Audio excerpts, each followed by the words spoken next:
En el principio era el Logos, la gran explosión, el primordial Om. La teoría de la gran explosión dice que el universo físico surgió vertiginosamente de un punto singular inimaginablemente denso y caliente, llamado una singularidad, 1000 millones de veces más pequeño que la cabeza de un alfiler. No dice el por qué ni el cómo. Cuanto más misterioso es algo, más asumimos que lo comprendemos.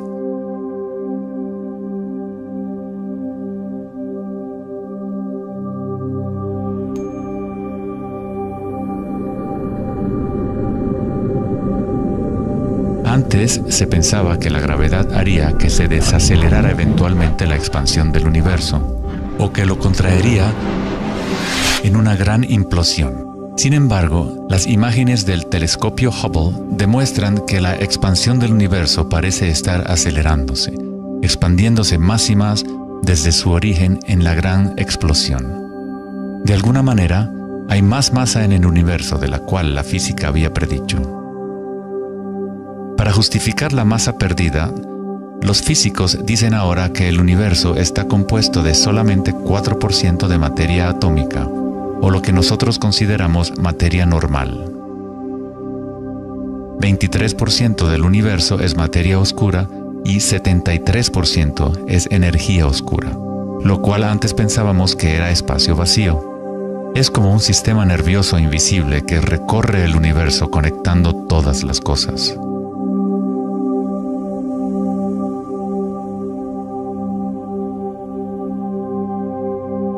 Los antiguos maestros védicos enseñaban Nada Brahma. El universo es vibración. El campo vibratorio es la raíz de toda experiencia espiritual e investigación científica verdaderas.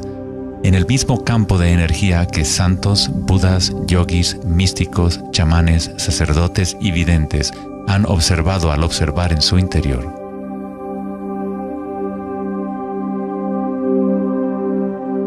Se le ha denominado Akasha, el primordial Om, la red de joyas de Indra, la música de las esferas y miles de otros nombres a través de la historia.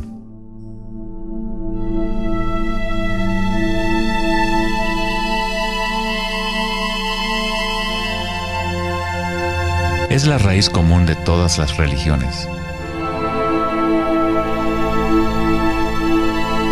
Y el vínculo entre nuestros mundos interiores y exteriores.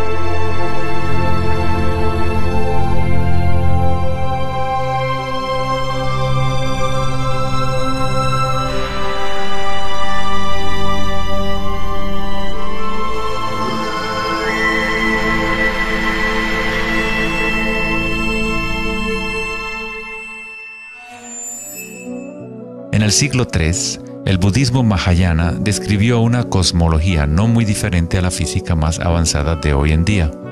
La red de joyas de Indra es una metáfora usada para describir una enseñanza védica mucho más antigua que ilustra la forma en que se teje la trama del universo. Indra, el rey de los dioses, dio a luz el sol y mueve los vientos y las aguas. Imagina una telaraña que se extiende en todas las dimensiones. Está formada por gotas de rocío y cada gota contiene el reflejo de todas las gotas de agua y en cada reflejo se advierte a la vez el reflejo de las gotas más minúsculas.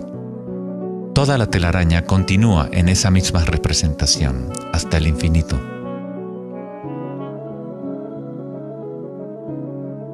La red de Indra podría ser descrita como un universo holográfico, donde hasta el más mínimo rayo de luz contiene el patrón completo de la totalidad. Se hace referencia a veces al científico serbio-americano Nikola Tesla como el hombre que inventó el siglo XX. Tesla fue el responsable del descubrimiento de la electricidad de corriente alterna y muchos otros inventos que ahora son parte de la vida cotidiana. Debido a su interés en las antiguas tradiciones védicas, Tesla se encontraba en una posición única para comprender la ciencia a través de un modelo tanto oriental como occidental. Como todos los grandes científicos, Tesla investigó profundamente los misterios del mundo exterior, pero también observó profundamente su interior. Al igual que los antiguos yogis, Tesla utilizó el término akasha para describir el sentido etéreo que se extiende a lo largo de todo. Tesla estudió con Swami Vivekananda, un yogi que trajo las enseñanzas antiguas de India al occidente. En las enseñanzas védicas, akasha es el espacio en sí, el espacio que los otros elementos llenan, que existe simultáneamente con la vibración. Son inseparables. Akasha es el yin del yang del prana.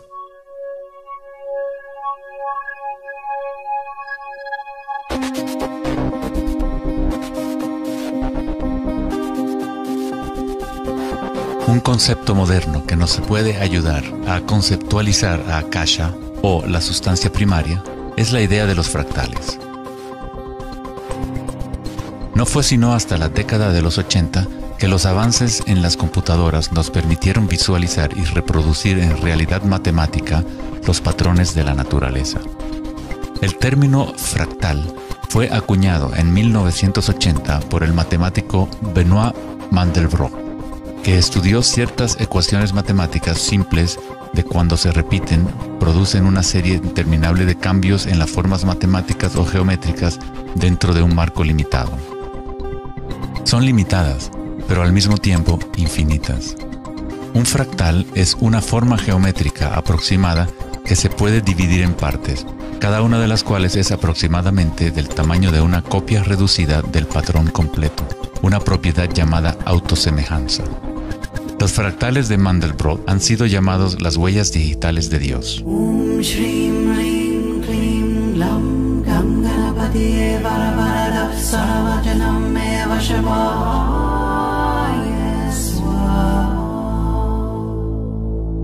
Estás viendo obras de arte creadas por la propia naturaleza.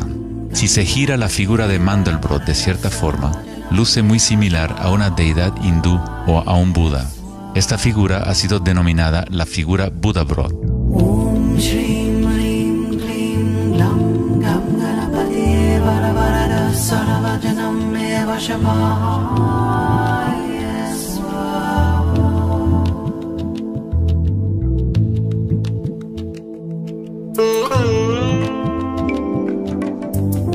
Si nos fijamos en algunas formas de arte y arquitectura antigua, veremos que los humanos hemos asociado la belleza y lo sagrado con patrones fractales desde hace ya mucho tiempo.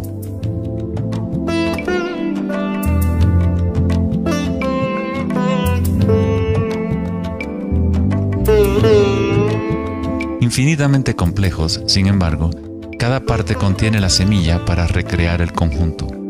Los fractales han cambiado el punto de vista de los matemáticos respecto a la percepción y el funcionamiento del universo. Con cada nuevo nivel de aumento surgen diferencias del original. El cambio y la transformación constante ocurren a medida que atravesamos el nivel de un detalle fractal a otro. Esta transformación es el espiral cósmico, la inteligencia intrínseca de la matriz del espacio-tiempo.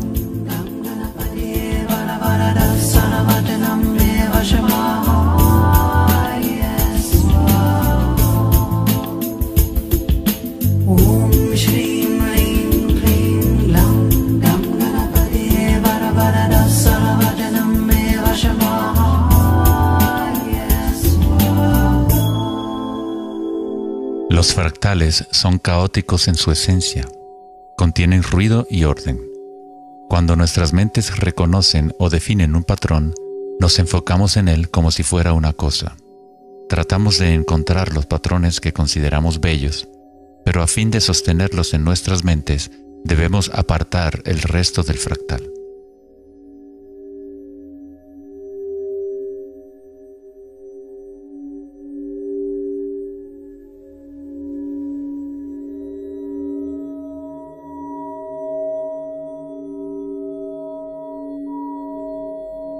Comprender un fractal con los sentidos es limitar su movimiento. Toda la energía del universo es neutral, atemporal y carece de dimensiones. Nuestra propia creatividad y la capacidad de reconocimiento de patrones es la relación entre el microcosmos y el macrocosmos. el mundo eterno de las ondas y el sólido mundo de las cosas.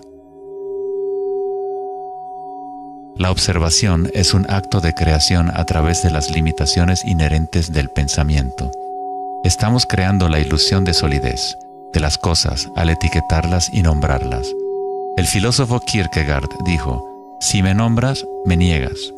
Al darme un nombre, una etiqueta, niegas las otras posibilidades que yo podría ser.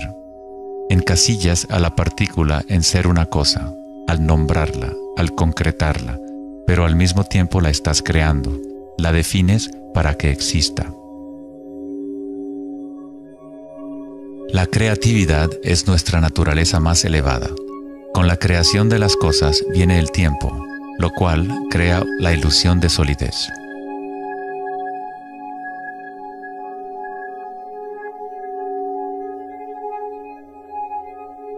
Einstein fue el primer científico en comprender que lo que nosotros consideramos espacio vacío no es la nada, posee propiedades y casi incalculables cantidades de energía son parte intrínseca de la naturaleza del espacio. El famoso físico Richard Feynman dijo en una ocasión: hay suficiente energía en un solo metro cúbico de espacio para hervir todos los océanos del mundo. Los meditadores avanzados saben que en el silencio se encuentra el mayor poder. Buda tenía otro término para la sustancia primaria. La llamaba kalapas. Las kalapas son como partículas u ondas minúsculas que están surgiendo y desapareciendo miles de millones de veces por segundo.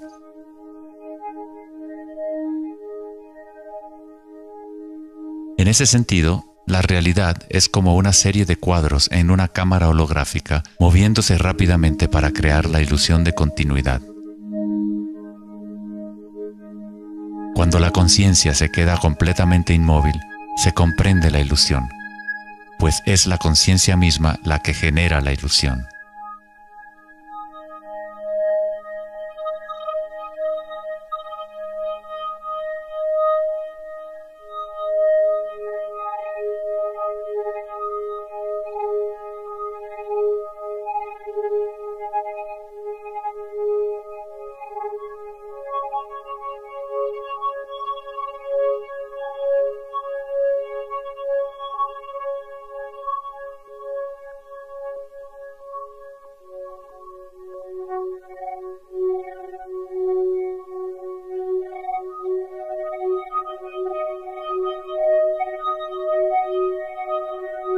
En las tradiciones antiguas orientales se sabía desde hace miles de años que todo es vibración. Nada Brahma, el universo es sonido. La palabra nada significa sonido o vibración y Brahma es el nombre de Dios. Brahma, al mismo tiempo, es el universo y es el creador. El artista y el arte son inseparables.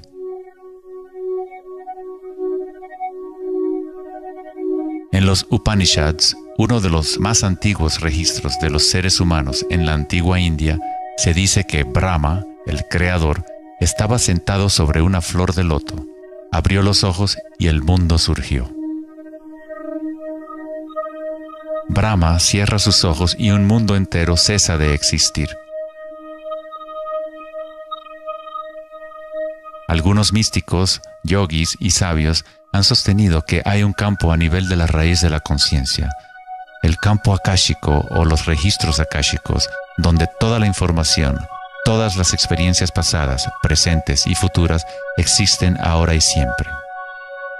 Es este campo o matriz de la que surgen todas las cosas. Desde las partículas subatómicas, las galaxias, las estrellas, los planetas y toda la vida.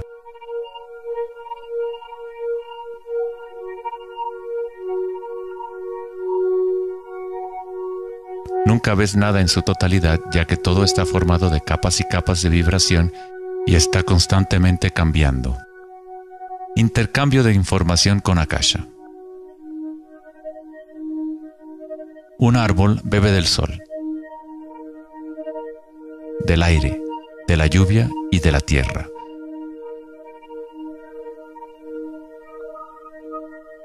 Un mundo de energía entra y sale de esta cosa llamada árbol. Cuando la mente pensante permanece en calma, observas la realidad tal como es. Todos los aspectos en conjunto, el árbol, el cielo y la tierra, la lluvia y las estrellas no están separadas. La vida y la muerte, el yo y el otro no están separados. Así como la montaña y el valle son inseparables. En las tradiciones indígenas de los Estados Unidos y en otras tradiciones indígenas, se dice que cada cosa tiene espíritu, lo cual es otra forma de decir, todo está conectado con la única fuente de vibración.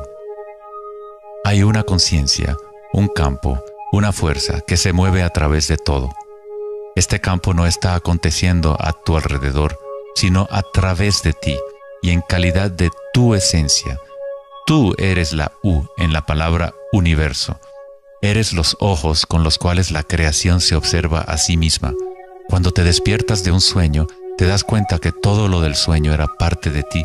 Tú lo estabas creando. Es igual para lo que llamamos la vida real. Cada uno y cada cosa eres tú. La única conciencia mirando a través de cada ojo, bajo cada roca,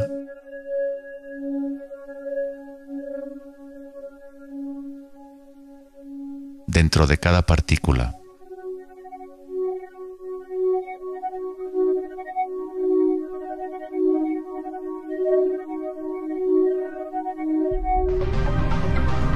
Los investigadores internacionales del CERN, el Laboratorio Europeo de Física de Partículas, están buscando este campo que se extiende a lo largo de todas las cosas. Pero en lugar de mirar hacia adentro, miran al mundo físico externo. Científicos del laboratorio CERN en Ginebra, Suiza, anunciaron que habían encontrado el bosón de Higgs, o la partícula de Dios. Los experimentos del bosón de Higgs demostraron científicamente que un campo de energía invisible llena el vacío del espacio. El gran colisionador de hadrones del CERN consiste en un anillo de 17 millas de circunferencia en la que dos haces de partículas corren en direcciones opuestas, convergiendo y estrellándose casi a la velocidad de la luz. Los científicos observan lo que surge de las violentas colisiones. El modelo estándar no puede explicar cómo las partículas obtienen su masa. Todo parece estar compuesto de vibraciones, pero no hay ninguna cosa que esté siendo vibrada. Es como si hubiera un bailarín invisible, una sombra, danzando oculta en el valle del universo. Los demás bailarines siempre han danzado alrededor de este bailarín oculto. Hemos observado la coreografía, pero hasta ahora no podíamos ver el bailarín.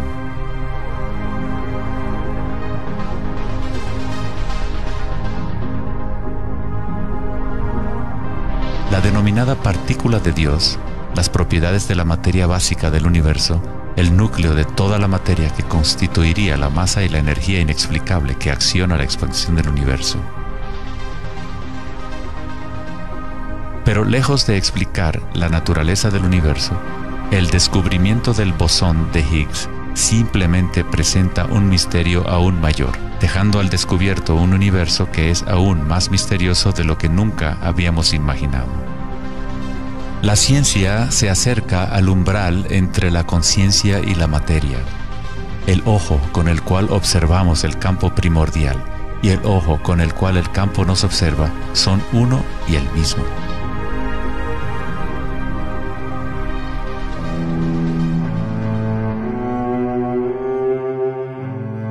El célebre escritor alemán Wolfgang von Goethe dijo: "La onda es el fenómeno primordial que dio origen al mundo". La cimática es el estudio del sonido visible. La palabra cimática proviene de la raíz griega kuma, que significa onda o vibración.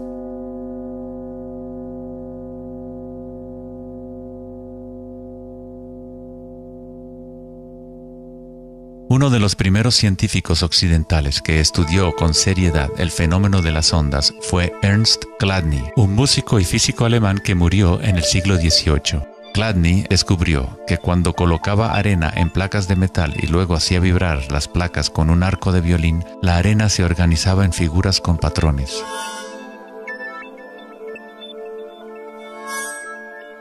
Diferentes formas geométricas aparecían dependiendo de la vibración producida.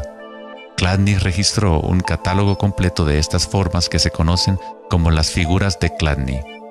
Muchos de estos patrones se pueden encontrar en todo el mundo de la naturaleza. Es el caso de las marcas distintivas de la tortuga o los patrones de manchas del leopardo.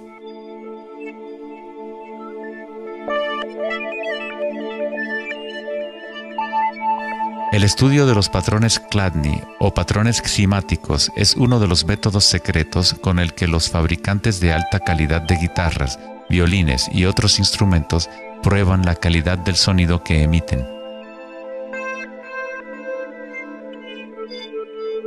Hans Jenny expandió el trabajo de Chladni en los años 60 usando varios líquidos y amplificación electrónica para generar frecuencias de sonido, y así acuñó el término cimática. Si se envían ondas sinusoidales simples a través de un recipiente con agua, se pueden ver los patrones en el agua. Dependiendo de la frecuencia de la onda, aparecerán diferentes patrones de ondas. Cuanto más elevada sea la frecuencia, más complejo será el patrón. Estas formas son repetibles, no aleatorias. Cuanto más observas, más empiezas a ver cómo la vibración organiza la materia en formas complejas que comenzaron en simples ondas repetitivas. Esta vibración de agua tiene un patrón similar a un girasol.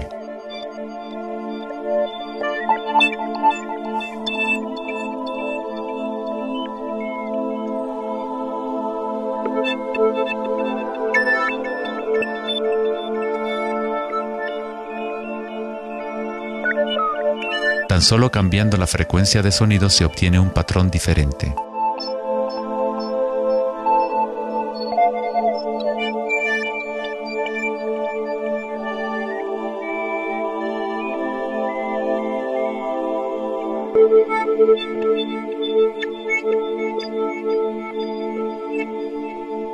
El agua es una sustancia muy misteriosa, es altamente impresionable. Es decir, puede recibir y retener la vibración. Debido a su capacidad y sensibilidad de resonancia elevada y a su disposición interna para resonar, el agua responde instantáneamente a todos los tipos de ondas acústicas. Agua y tierra vibrante constituyen la mayoría de la masa en las plantas y los animales. Es fácil observar cómo simples vibraciones en el agua pueden crear patrones reconocibles naturales, pero a medida que agregamos sólidos y aumentamos la amplitud, las cosas se ponen aún más interesantes. Al añadir almidón de maíz al agua, obtenemos fenómenos más complejos.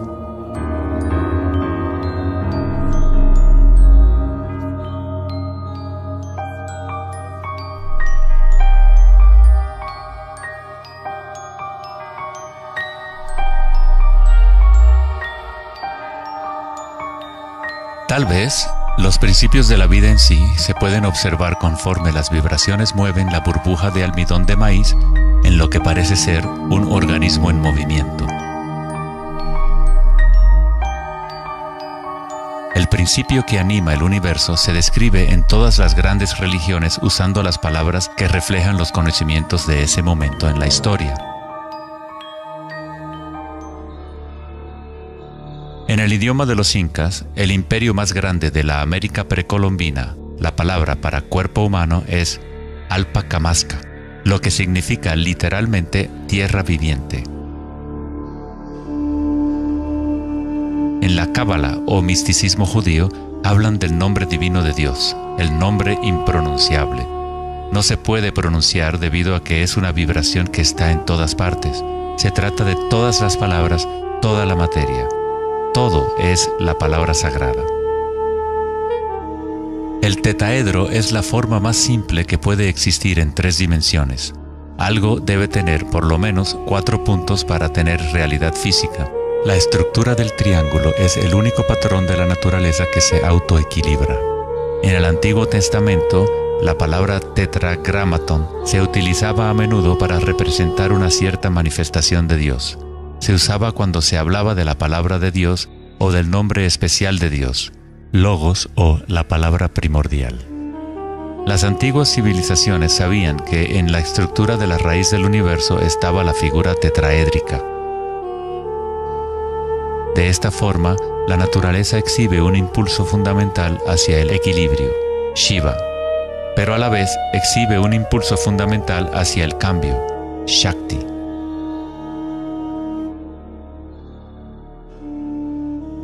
En la Biblia, el Evangelio de Juan dice comúnmente, en el principio era la palabra, pero en el texto original el término utilizado fue logos.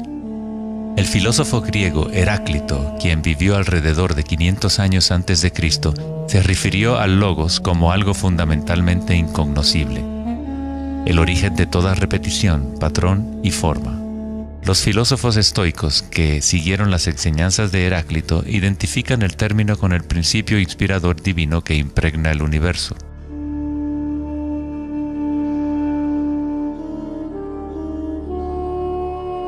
En el sufismo, el logos está en todas partes y en todas las cosas. Es aquello de lo cual lo inmanifiesto se manifiesta.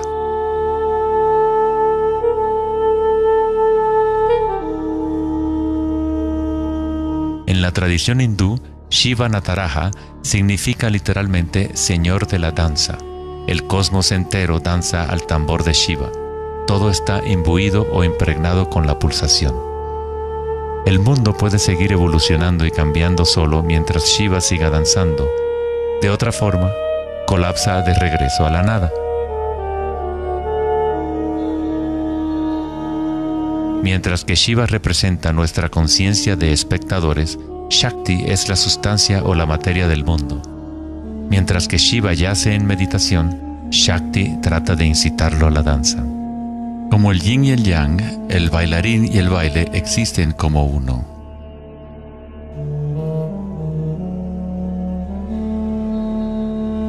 Logos también significa verdad inocultable. Aquel que conoce el logos, conoce la verdad. Existen muchas capas de encubrimiento en el mundo humano como consecuencia de los múltiples giros de Akasha hasta convertirse en estructuras complejas que ocultan la fuente de sí misma. Como un juego divino de las escondidas, nos hemos ocultado desde hace miles de años y eventualmente nos hemos olvidado por completo del juego. De alguna forma, nos olvidamos que había algo que encontrar. En el budismo se enseña a través de la meditación a percibir directamente el logos, el campo del cambio o impermanencia en nuestro interior. Cuando observas tu mundo interior, observas las sensaciones y energías más sutiles conforme la mente se concentra y se enfoca. A través de la comprensión directa de anicca o impermanencia a nivel de la raíz de la sensación, uno se libera del apego a las formas externas transitorias.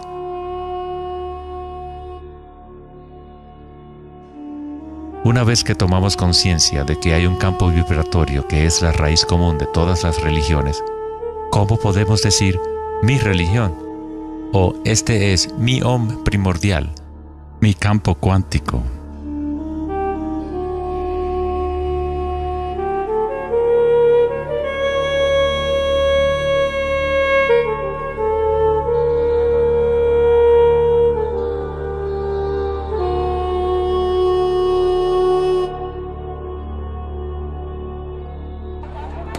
La verdadera crisis en nuestro mundo no es de carácter social, político o económico. Nuestra crisis es una crisis de conciencia, la incapacidad de experimentar directamente nuestra verdadera naturaleza. La incapacidad de reconocer esto en todo el mundo y en todas las cosas.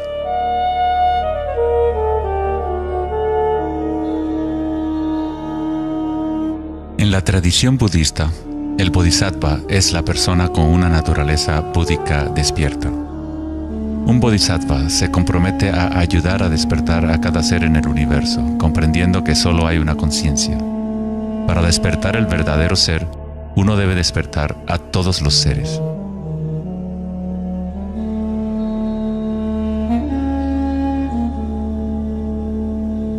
Existen innumerables seres conscientes en el universo a quienes me comprometo a ayudar a despertar.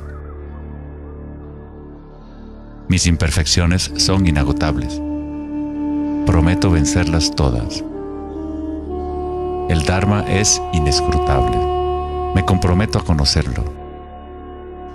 El camino a despertar es inalcanzable.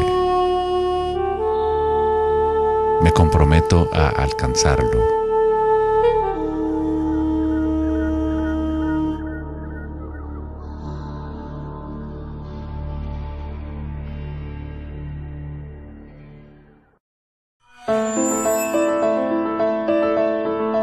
El filósofo Platón, partidario de Pitágoras, insinuaba enigmáticamente que había una llave de oro que unificaba todos los misterios del universo. Esta es la llave de oro a la que regresaremos una y otra vez a lo largo de nuestra exploración. La llave de oro es la inteligencia del Logos, la fuente del Om primordial. Se podría decir que es la mente de Dios. Con nuestros limitados sentidos, estamos observando solo la manifestación externa de la mecánica oculta de la autosemejanza. La fuente de esta simetría divina es el misterio más grande de nuestra existencia. Muchos de los pensadores monumentales de la historia, como Pitágoras, Kepler, Leonardo da Vinci, Tesla y Einstein, han llegado al umbral del misterio. Einstein dijo: "Lo más bello que podemos experimentar es lo misterioso. Es la fuente de cualquier arte y ciencia verdadera.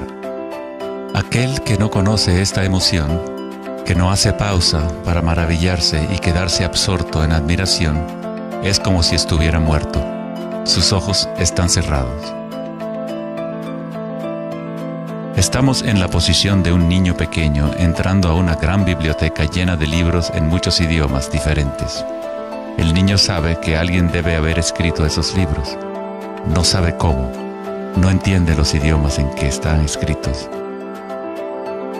El niño sospecha ligeramente que hay un orden misterioso en la disposición de los libros, pero no sabe cuál es.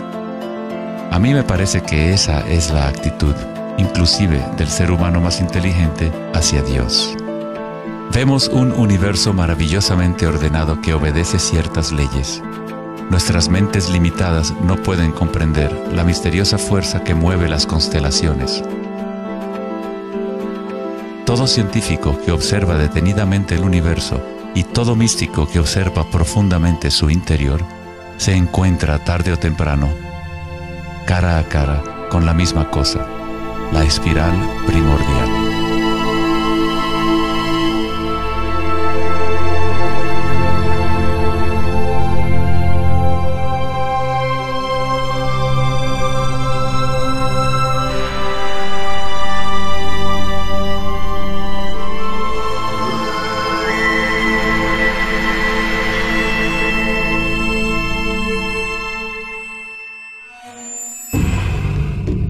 Mil años antes de la creación del antiguo observatorio de Stonehenge, la espiral era un símbolo predominante en la Tierra. Las espirales antiguas se pueden encontrar por todas partes del mundo.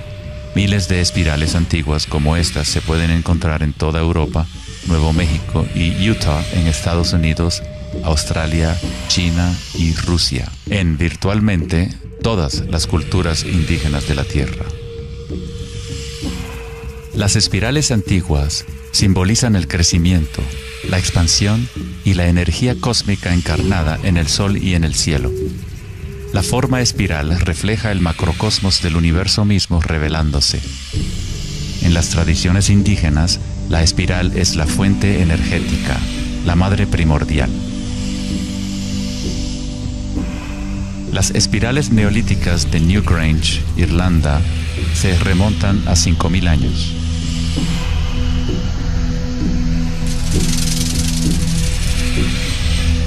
500 años más que la Gran Pirámide de Giza y son igual de enigmáticas ante los observadores modernos. Las espirales se remontan a una época en la historia en donde los humanos estaban más conectados con la Tierra, con los ciclos y las espirales de la naturaleza. Una época en que los seres humanos se identificaban menos con los pensamientos. La espiral es lo que percibimos como la fuerza de torsión en el universo. El prana, o fuerza creativa, hace girar a Akasha en una secuencia de formas sólidas.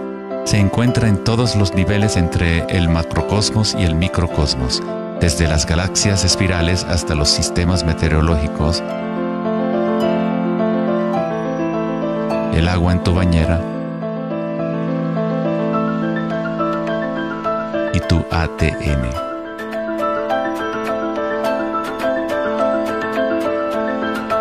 En la experiencia directa de tu propia energía, la espiral primordial no es una idea, sino más bien lo que hace posible toda condición e idea.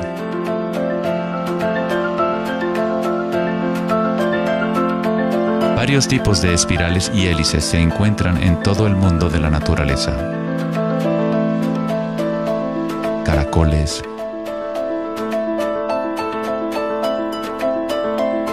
corales marinos,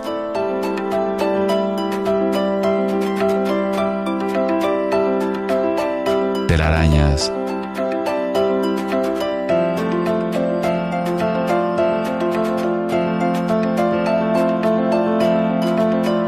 fósiles.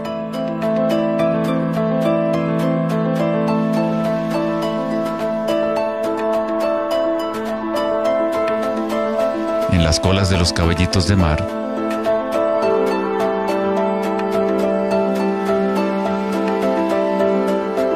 y en las conchas. Muchas espirales en la naturaleza se pueden observar como espirales logarítmicas o espirales en crecimiento. A medida que avanzas desde el centro de la espiral, las secciones son exponencialmente más grandes. Al igual que la red de joyas de Indra, las espirales logarítmicas son autosemejantes u holográficas, de manera que las características de cada parte reflejan el conjunto. Hace 2400 años, en la antigua Grecia, Platón consideraba la proporción geométrica continua como el vínculo cósmico más profundo. La sección áurea, o número áureo, o proporción divina, era el secreto más grande de la naturaleza. La sección áurea puede expresarse como la relación de A más B a A es igual a la relación de A a B. Para Platón, el alma del mundo se vincula en una sola resonancia armónica. El mismo patrón pentagonal que existe en una estrella de mar o en una rebanada de quimbombo se puede observar en la trayectoria del planeta Venus trazada en el cielo nocturno durante un periodo de 8 años.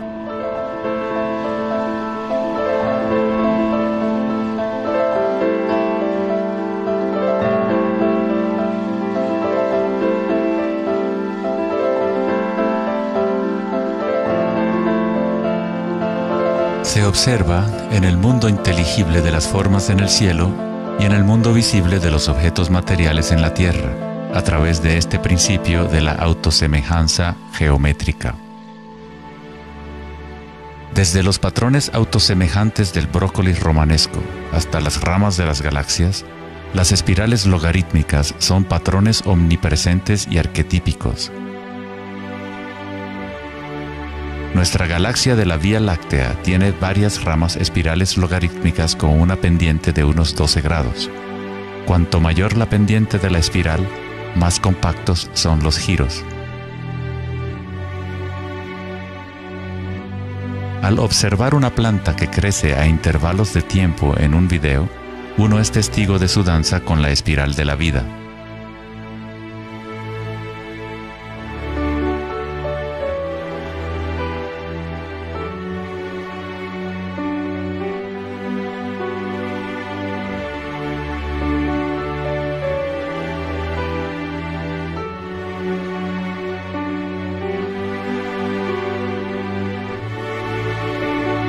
Una espiral dorada es una espiral logarítmica que crece hacia afuera, siguiendo el factor de la sección áurea.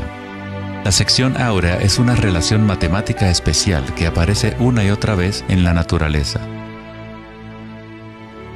El patrón que se observa a continuación se denomina la serie de Fibonacci o la secuencia de Fibonacci. La serie de Fibonacci se desarrolla de tal manera que cada número es la suma de los dos números anteriores. El matemático y astrónomo alemán Kepler descubrió que patrones autosemejantes de espirales son observables de la manera en la cual las hojas están dispuestas en los tallos de las plantas, o en el orden de los pétalos y los capullos de las flores. Leonardo da Vinci observó que el espacio en las hojas tenía a menudo forma de patrones espirales. Estos patrones se llaman filotaxis o patrones de disposición de las hojas.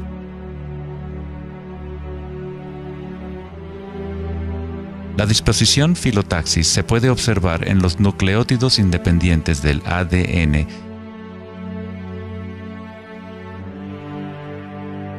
y en todo, desde los árboles genealógicos de conejos reproductores hasta en las piñas del pino, de los cactus a los copos de nieve, y en organismos simples como las diatomeas. Las diatomeas son uno de los tipos más comunes de fitoplancton, organismos unicelulares que sirven de alimento a numerosas especies en la cadena alimenticia.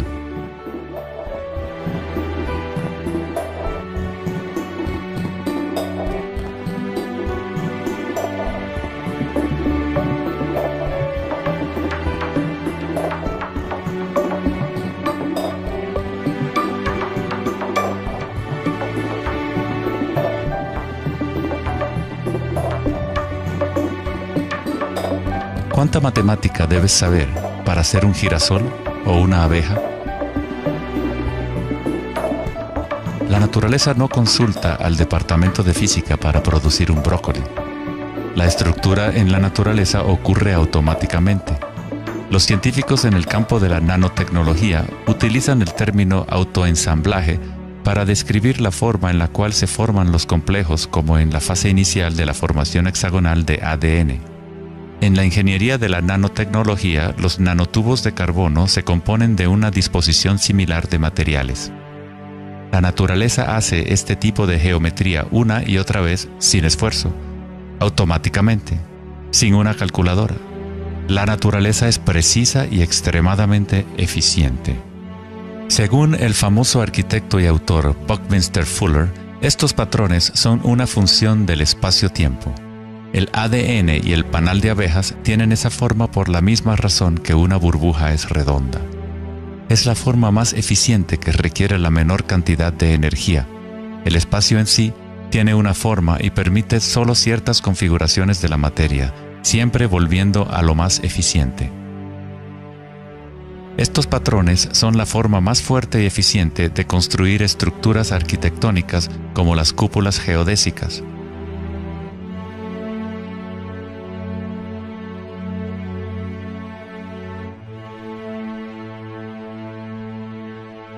Los patrones de espirales logarítmicas permiten la exposición máxima de las plantas a los insectos para la polinización. La máxima exposición a la luz solar y la lluvia que les permite llevar el agua de manera eficiente y en espiral hacia sus raíces. Las aves rapaces utilizan el patrón de espiral logarítmica para acechar a su próxima presa. Volar en espiral es la forma más eficiente de cazar.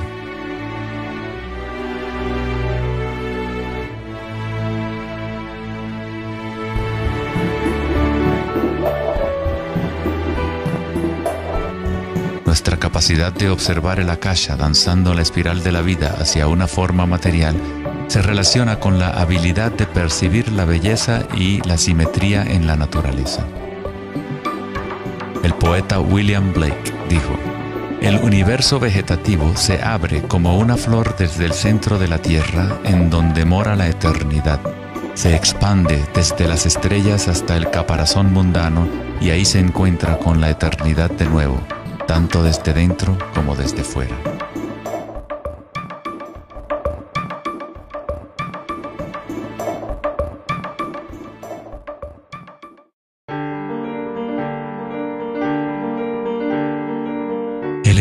los patrones en la naturaleza no es algo familiar en el mundo occidental, pero en la antigua China, esta ciencia es conocida como Li. El Li refleja el orden dinámico y el patrón en la naturaleza. Pero no es considerado algo estático, congelado o inmutable como un mosaico. Es un patrón dinámico que se materializa en todos los seres vivos.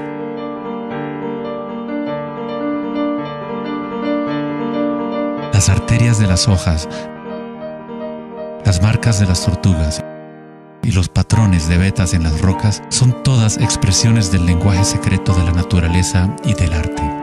El laberinto es uno de los muchos patrones de Li. Se encuentran en las estructuras de los corales, en hongos como el morel, en coles y en el cerebro humano. El patrón celular es otro patrón común en la naturaleza. Existe una gran variedad de diferentes estructuras celulares, pero todas tienen un orden similar definido según su propósito y función.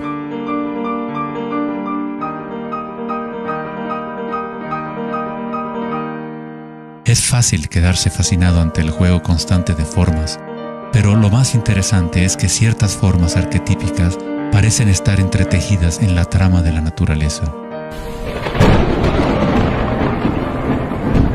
El patrón de ramificación es otro patrón Li, o modelo arquetípico observable en todos los niveles y en todas las escalas fractales.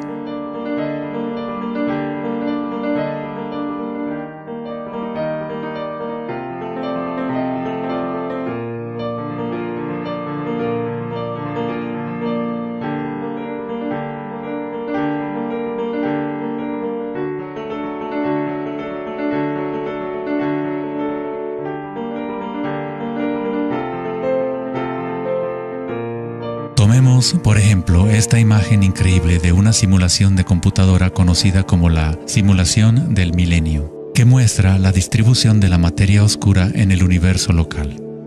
Fue creada por Max Planck Society en Alemania. La materia oscura es lo que antes considerábamos espacio vacío. Es como un sistema nervioso invisible que recorre todo el universo.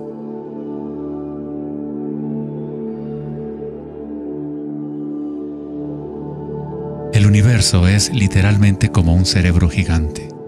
Está constantemente utilizando un tipo de energía oscura u oculta que solo hasta ahora la ciencia empieza a entender. A través de esta red inmensa, la insondable energía se mueve proporcionando el impulso para la expansión y el crecimiento del universo.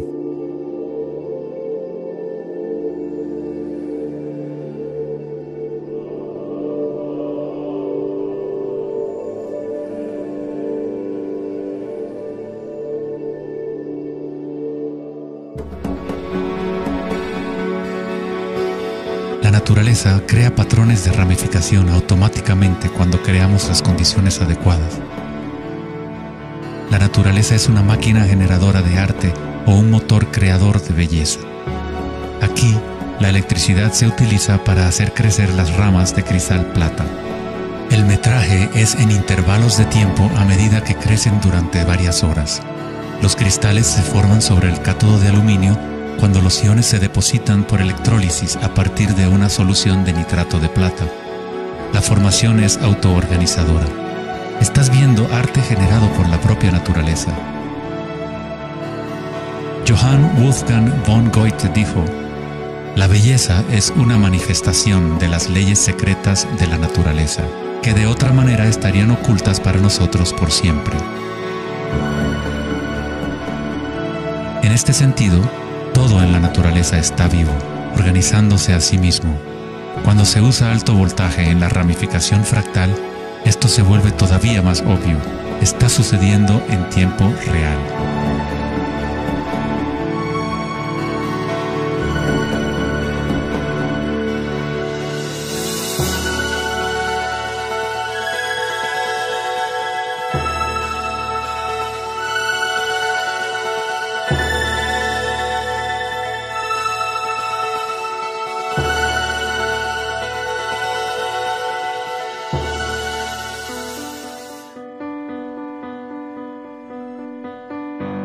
el cuerpo humano se encuentran patrones y estructuras ramificadas por todas partes.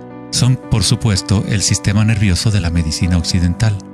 Pero en la medicina china, ayurvédica y tibetana, los meridianos de energía son un componente esencial para entender cómo funciona el cuerpo. Los nadis o meridianos de energía forman estructuras ramificadas. Una autopsia no revelará los chakras o nadis, pero eso no quiere decir que no existen. Es necesario refinar las herramientas que usamos para poder observar. En primer lugar, debes aprender a acallar tu mente. Solo entonces podrás ver estas cosas primero en tu interior. En la teoría eléctrica, cuanta menos resistencia haya en un cable, más fácilmente puede transportar energía. Al cultivar la ecuanimidad a través de la meditación, se crea un estado de no resistencia en tu cuerpo. Prana o chi, o energía interna, es simplemente tu vitalidad interior. Lo que sientes cuando tomas conciencia desde el interior del cuerpo. Los hilos sutiles de tu cuerpo que transportan el prana, los nadis, logran mover más y más energía pránica a través de los chakras. El cableado se hace más fuerte a medida que lo usas, pues permites que la energía fluya. Donde quiera que haya conciencia, el chi o energía comenzará a fluir y prosperarán las conexiones físicas. En el sistema nervioso y el cerebro, los patrones físicos de cableado se establecen por repetición. Si prestas atención continuamente a lo que está en tu interior y reduces la resistencia a las sensaciones que están experimentando, incrementas tu capacidad energética.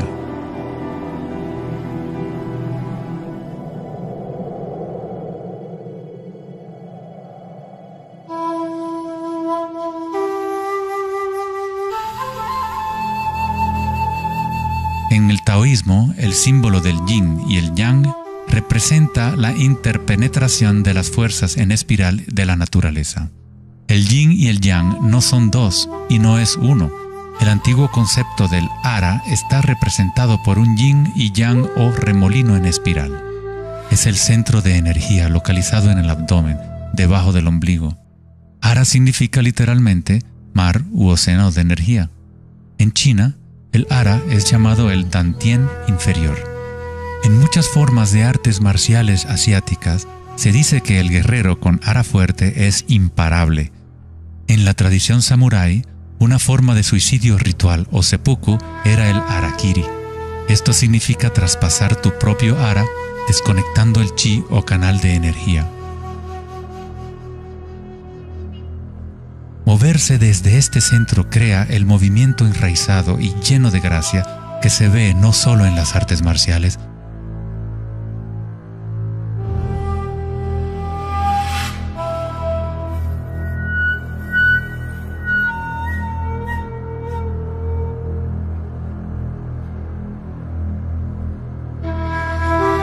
sino en grandes golfistas, bailarinas de danza del vientre,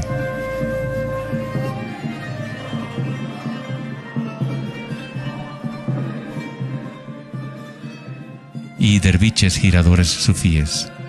La esencia del ara es la cultura de la conciencia disciplinada, enfocada en un solo punto, la quietud del ojo del huracán.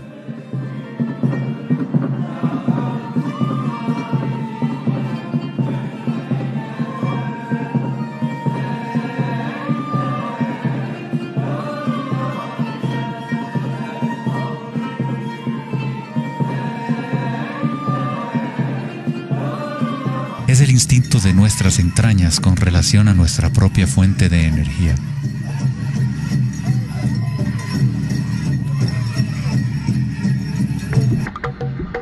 Una persona con buena ara está conectada con la tierra y con la sabiduría intuitiva que conecta a todos los seres.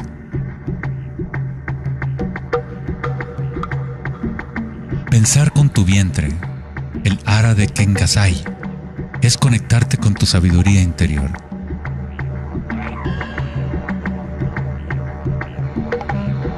Los antiguos aborígenes australianos se concentraban en la misma zona justo debajo del ombligo, donde el cordón de la gran serpiente arcoíris yacía enroscada. Una vez más, una representación de energía evolutiva en la humanidad. No es casualidad que es en el ara donde comienza la nueva vida.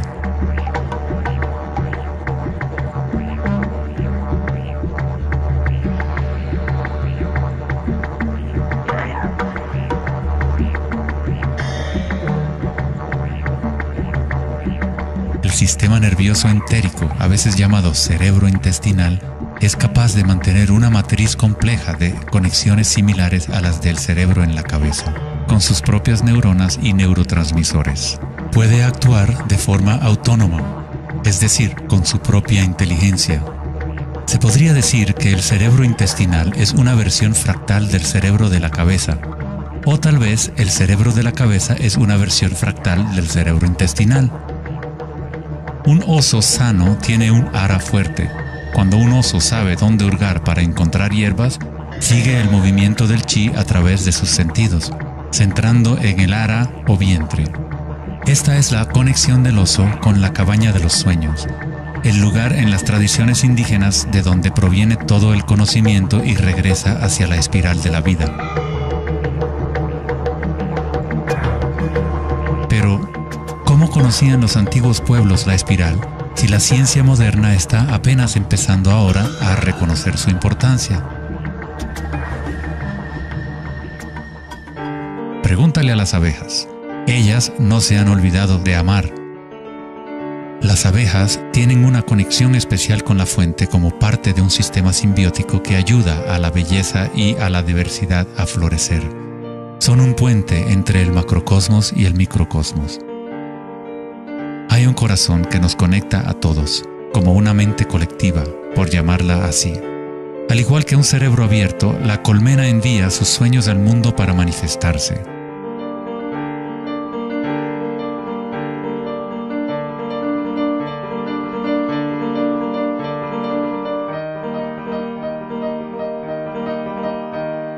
En la naturaleza, muchas criaturas saben cómo actuar en el unísono para moverse con un solo espíritu, en una sola dirección.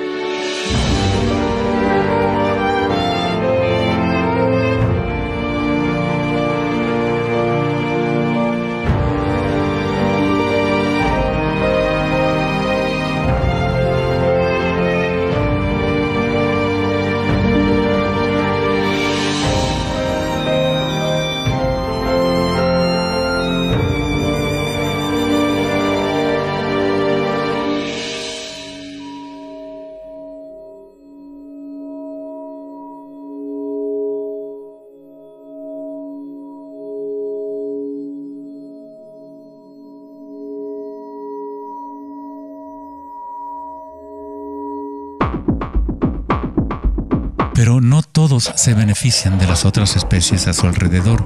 Por ejemplo, la cigarra devora todo en su camino. Una cigarra no tiene ninguna otra opción que actuar como cigarra.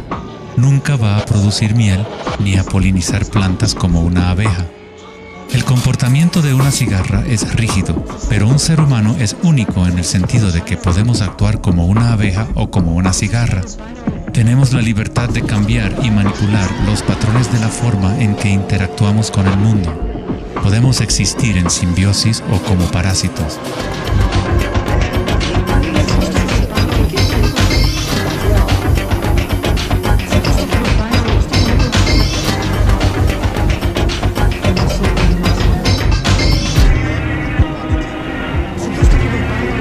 Hoy en día, los seres humanos tratan de entender la espiral con la mente racional, pero nunca ha sido el pensamiento el que nos conecta con la espiral de la vida.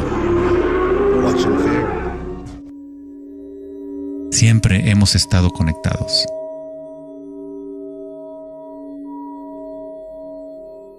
El pensamiento ha sido lo que nos ha mantenido en la ilusión de la separación dentro de nuestras propias identidades. El pensamiento es la creación de la separación, la experiencia de limitación. Cuanto más nos alineamos con el pensamiento, más nos alejamos de la fuente. Las culturas antiguas menos orientadas al pensamiento se alineaban con la espiral de una manera más directa y personal de lo que nosotros hacemos hoy en día. En la antigua India, el Kundalini es una representación de la propia energía interior que se mueve a lo largo de la columna vertebral en un patrón en forma de serpiente o hélice. En las antiguas tradiciones yogis de la India, los mundos interiores de las personas de la época se comparaban con las culturas que se centraban en el Ara. Equilibrar el poder de la espiral con la quietud propia de la observación de tu conciencia es alinearte con tu pleno potencial evolutivo, para florecer como el ser original y multifacético que fuiste concebido. Ida, el femenino o canal lunar, está conectado al cerebro derecho y Pingala, el canal masculino o solar, está conectado al cerebro izquierdo. Cuando estos dos canales están en equilibrio, la energía fluye hasta un tercer canal, Sushumna, en el centro de la columna vertebral, energizando los chakras y desbloqueando nuestro pleno potencial evolutivo. La palabra chakra es una antigua palabra sánscrita que significa rueda de energía. El Kundalini es nada menos que la espiral primordial que, como una danza, hace emerger tu vida humana a la existencia. Es un orden diferente de energía al que normalmente conocemos, como un puente de materia bruta para las energías más sutiles. Tú eres ese puente. El Kundalini no es una energía que pueda ser forzada a través de la voluntad, el esfuerzo ni la fricción. Es similar a cultivar una flor. Todo lo que podemos hacer como buenos jardineros es preparar la tierra y las condiciones adecuadas y luego dejar que la naturaleza siga su curso. Si obligas a una flor a florecer prematuramente, la destruyes. La flor crece con su propia inteligencia, con su propia guía de organización.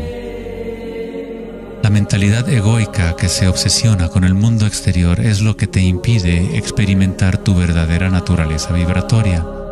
Cuando la conciencia se vuelca hacia el interior, se asemeja a los rayos del sol y comienza a florecer el loto interior. Conforme el Kundalini despierta en nuestro interior, comenzamos a notar el distintivo de la espiral en todas las cosas. En todos los patrones internos y externos, esta espiral es el vínculo entre nuestros mundos interiores y exteriores.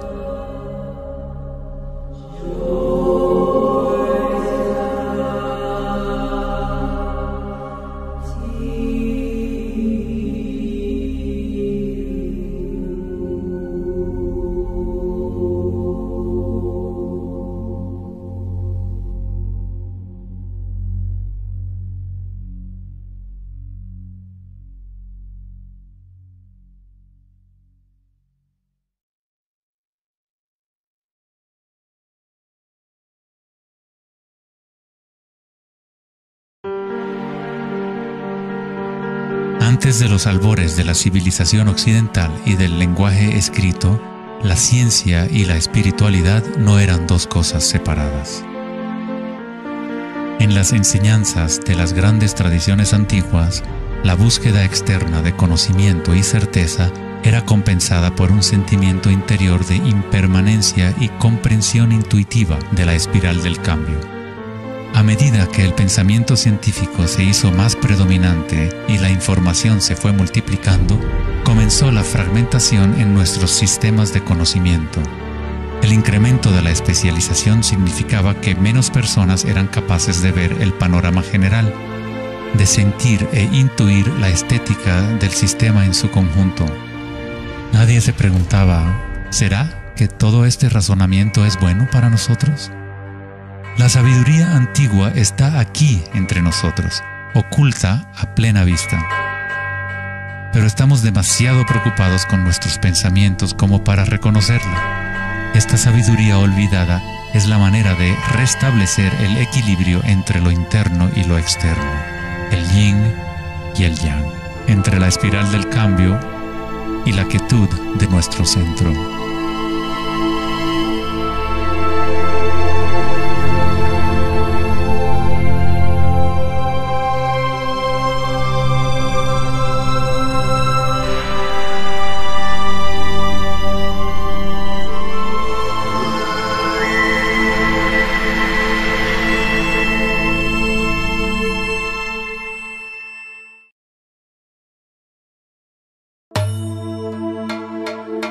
la leyenda griega, Asclepio era hijo de Apolo y dios de la medicina. Su sabiduría y habilidades para la curación eran insuperables, y se decía que había descubierto el secreto mismo de la vida y la muerte. En la antigua Grecia, los templos de curación asclepianos reconocían el poder de la espiral primordial. Esto está simbolizado por la vara de Asclepios. Se dice que Hipócrates, el padre de la medicina, cuyo juramento todavía constituye el código moral de la profesión médica, se entrenó en un templo asclepiano. Hasta el día de hoy, este símbolo de nuestra energía evolutiva se mantiene como el logotipo de la Asociación Médica Americana y otras organizaciones médicas en todo el mundo. En la iconografía egipcia, la serpiente y el pájaro representan la dualidad o polaridad de la naturaleza humana.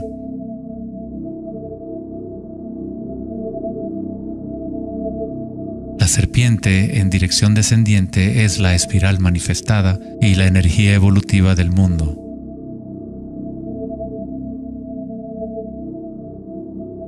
El pájaro es la dirección ascendiente, la corriente dirigida hacia el sol o la concientización unívoca del despertar, el vacío de Akasha.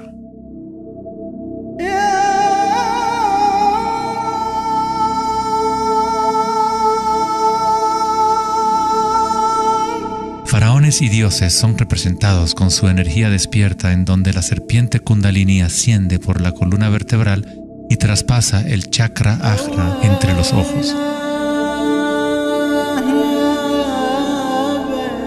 Esto se denomina el ojo de Horus. En la tradición hindú, el bindi también representa el tercer ojo, la conexión divina con el espíritu.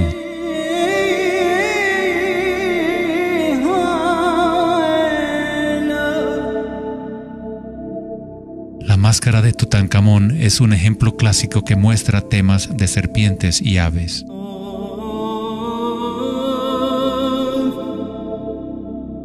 Las tradiciones mayas y aztecas combinan a la serpiente y al pájaro en un solo dios, Quetzalcóatl o Kukulcán.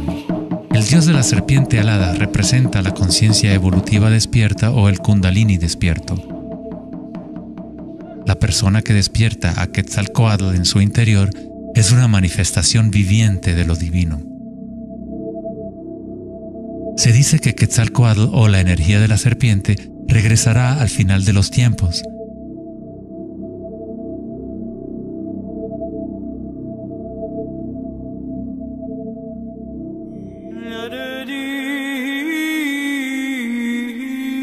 Los símbolos de la serpiente y las aves se pueden también encontrar en el cristianismo. Su significado real podría estar codificado de una manera más profunda, pero el significado es el mismo que en otras tradiciones antiguas.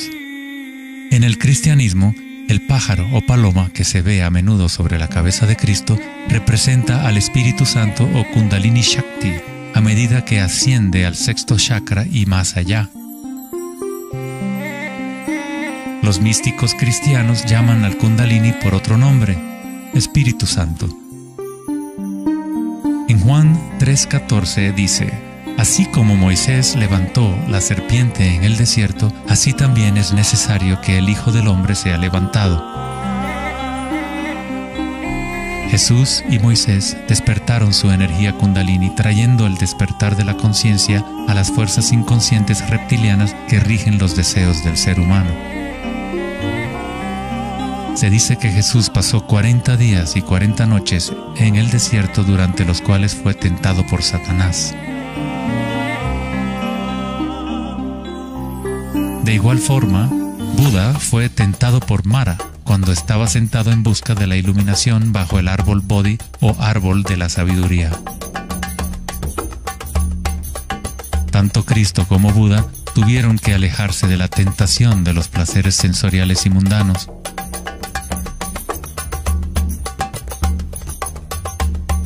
En ambas historias, el demonio es la personificación de los propios apegos.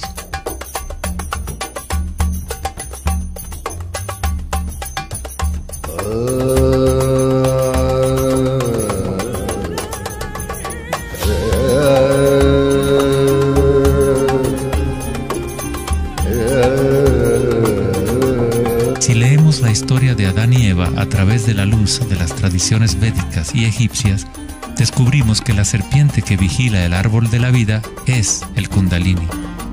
La manzana representa el encanto y la tentación del mundo sensorial externo. Distrayéndonos del conocimiento del mundo interior, del árbol del conocimiento interior,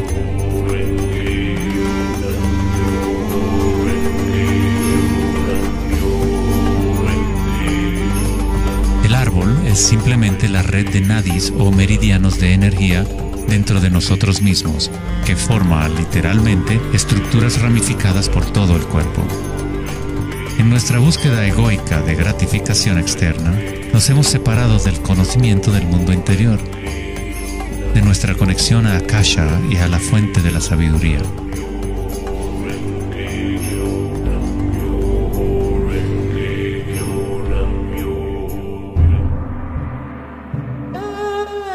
Muchos de los mitos históricos del mundo sobre dragones pueden interpretarse como metáforas de las energías internas de las culturas de las cuales forman parte. En China, el dragón sigue siendo un símbolo sagrado que representa la felicidad.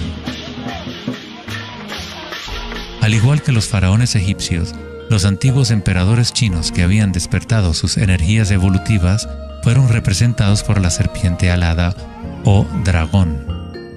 El tótem real del emperador de Jade o el emperador celestial muestra un balance similar a los canales de Ida y Pingala. El yin y el yang del taoísmo es el despertar del centro pineal, o como lo denomina el taoísmo, el Dantien superior.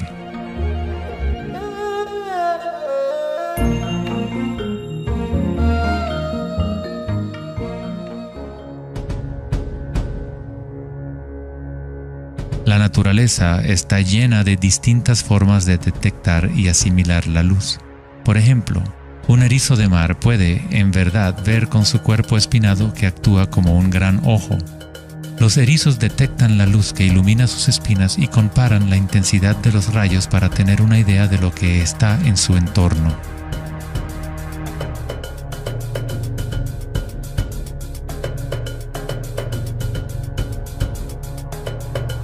Las iguanas verdes y otros reptiles tienen un ojo parietal o glándula pineal en la parte superior de la cabeza que utilizan para detectar depredadores desde arriba.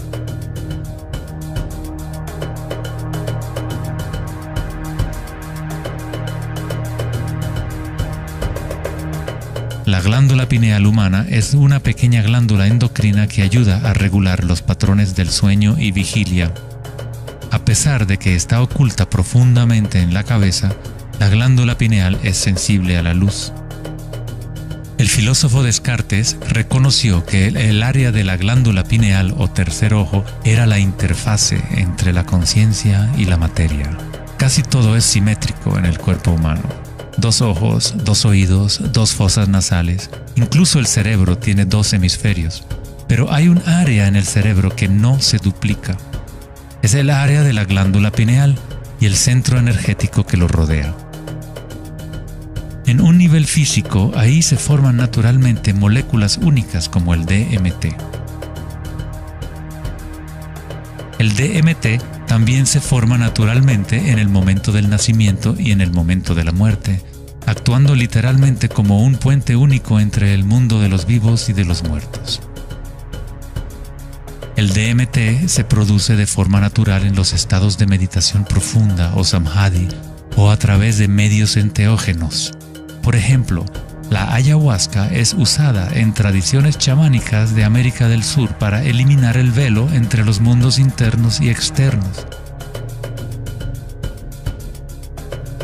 La palabra pineal en sí tiene la misma raíz que la piña del pino, pues la glándula pineal representa un patrón espiral de filotaxis similar.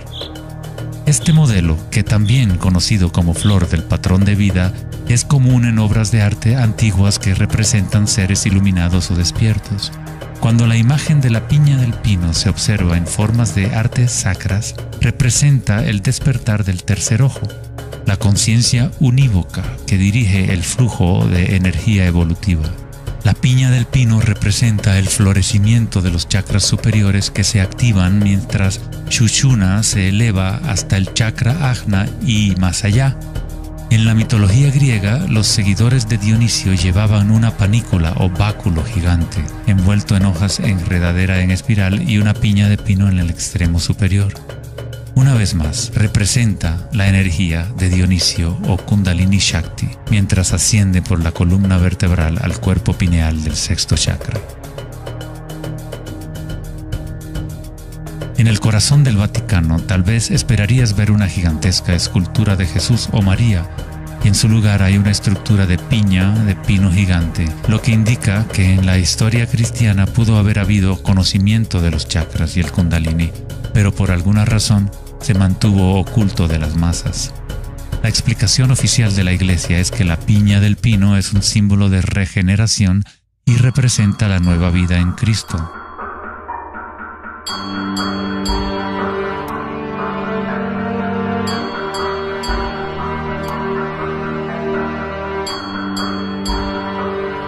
El filósofo y místico del siglo XIII, Meister Eckhart, dijo: "El ojo con el que veo a Dios y el ojo con el que Dios me ve es el mismo".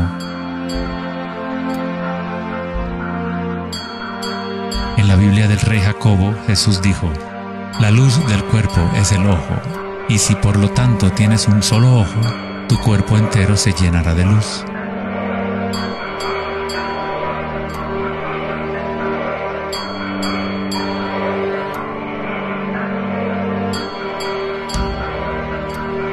Buda dijo: "El cuerpo es el ojo". En estado de Samadhi, uno es a la vez el observador y el observado. Somos el universo consciente de sí mismo.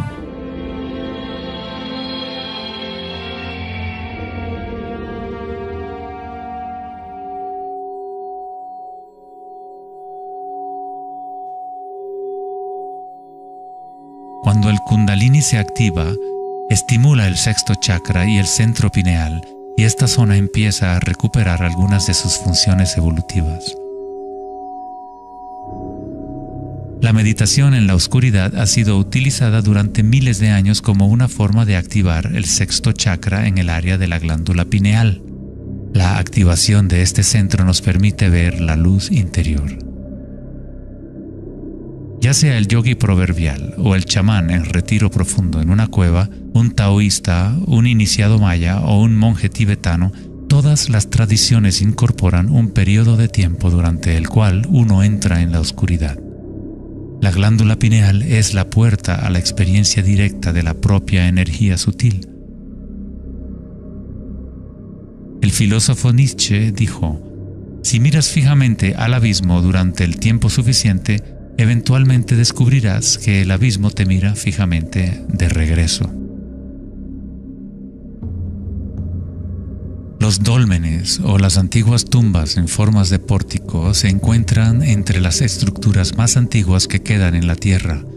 La mayoría datan del periodo neolítico de 3000 a 4000 años antes de Cristo, y algunos en Europa occidental tienen 7000 años de antigüedad. El dolmen se utilizaba para entrar en meditación perpetua como una forma para los humanos de formar un puente entre el mundo exterior e interior.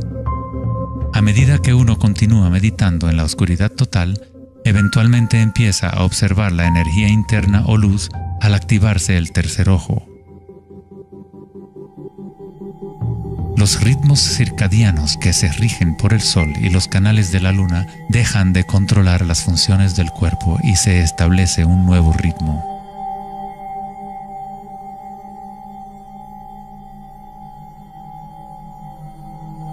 El séptimo chakra ha sido representado por el símbolo Om desde hace miles de años, un símbolo construido por signos sánscritos que representan los elementos. Cuando el Kundalini se eleva más allá del sexto chakra, se empieza a crear un halo de energía. Los halos aparecen constantemente en las pinturas religiosas de diferentes tradiciones en todas partes del mundo.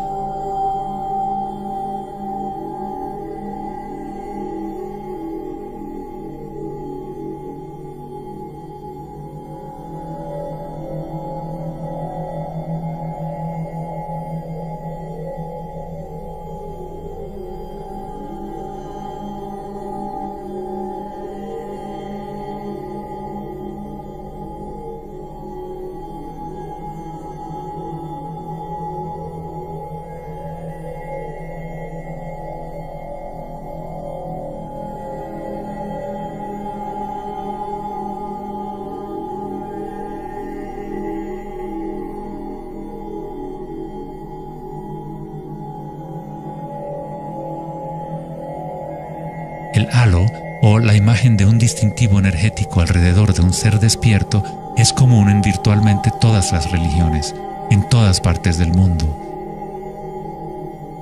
El proceso evolutivo de despertar los chakras no es propiedad de un grupo o de una religión, es el derecho inalienable de todo ser humano en el planeta.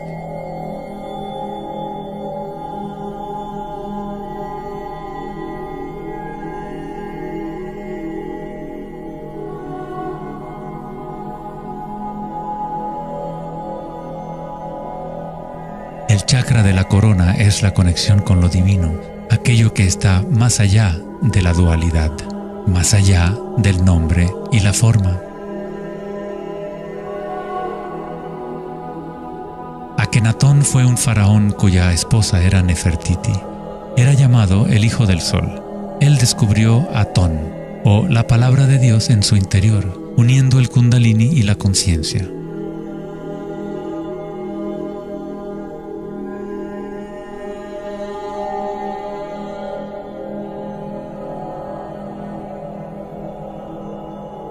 En la iconografía egipcia, una vez más, la conciencia despierta está representada por el disco solar que vemos sobre las cabezas de dioses o seres despiertos.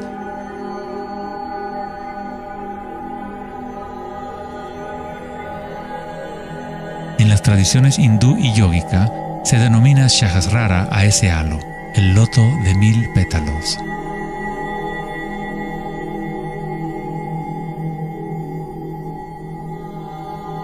El Buda está asociado con el símbolo de la flor de loto. El patrón de filotaxis es el mismo modelo que se puede encontrar en una flor de loto. Es la flor del patrón de la vida, la semilla de la vida. Es el patrón fundamental en el cual todas las formas encajan. Es la forma absoluta del espacio mismo o una cualidad inherente a Akasha.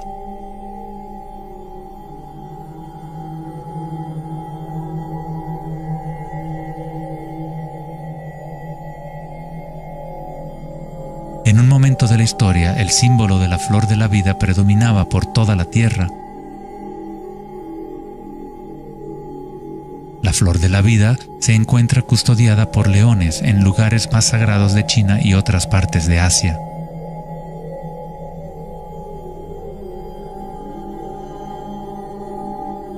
Los 64 hexagramas del I Ching a menudo rodean el símbolo yin-yang, que es otra forma de representación de la flor de la vida.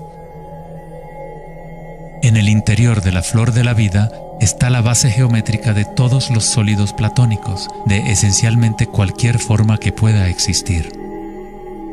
La antigua flor de la vida empieza con la geometría de la estrella de David, o triángulos con sus caras hacia arriba y hacia abajo. En tridimensional serían estructuras tetaédricas.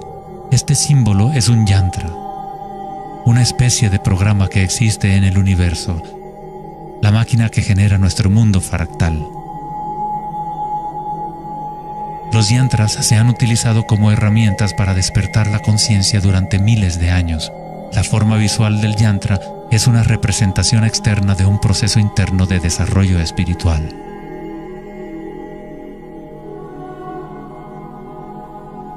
Es la música oculta del universo hecha visible, compuesto por la intersección de formas geométricas y patrones de interferencia.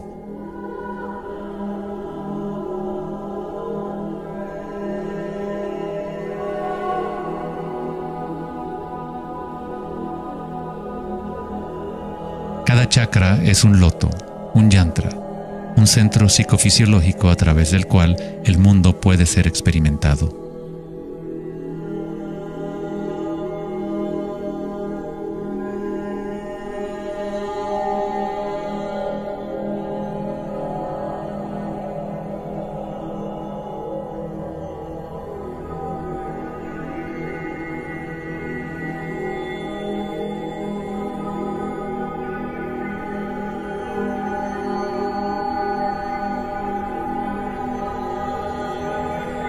Un yantra tradicional, tal como se puede encontrar en la tradición tibetana, posee valiosas capas de significado, a veces incorporando una cosmología y visión del mundo por completo. El yantra es un patrón en constante evolución que trabaja a través del poder de la repetición o iteración de un ciclo. El poder del yantra está casi perdido en el mundo de hoy, ya que buscamos significado solo en la forma externa y no lo conectamos a nuestras energías internas a través de la intención.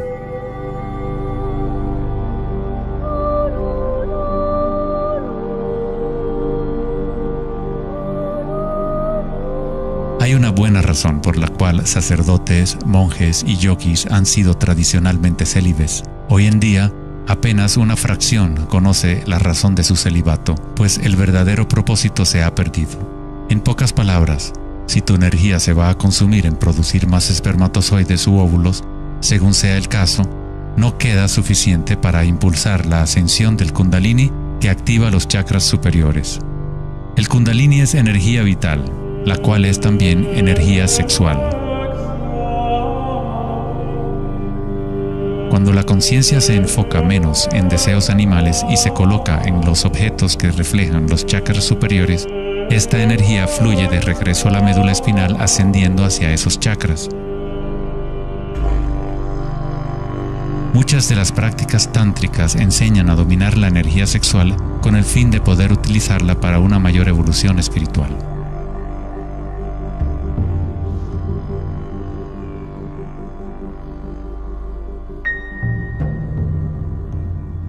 Tu estado de conciencia crea las condiciones adecuadas para que tu energía pueda crecer. Entrar en un estado de conciencia no requiere de tiempo. Como dice Eckhart Tolle, la conciencia y la presencia siempre suceden en el ahora. Si estás tratando de hacer que algo suceda, entonces estás creando resistencia hacia lo que es. Es la eliminación de toda resistencia lo que permite que la energía evolutiva se desarrolle. En la tradición yógica antigua, las posturas de yoga se han utilizado para preparar el cuerpo para la meditación. El Hatha Yoga nunca fue enseñado como un régimen de ejercicio, sino como una forma de conectar nuestro mundo interior y exterior. La palabra sánscrita Hatha proviene de las raíces Sol A y Luna Ta. En el Yoga Sutra original de Pantajali, el propósito de las 8 ramas del yoga es igual al noble sendero de 8 facetas del Buda, para la liberación del sufrimiento. Cuando las polaridades del mundo dual están en equilibrio, surge un tercer elemento. Nos encontramos con la misteriosa llave dorada que abre las fuerzas evolutivas de la naturaleza. Esta síntesis de los canales del Sol y la Luna es nuestra energía evolutiva.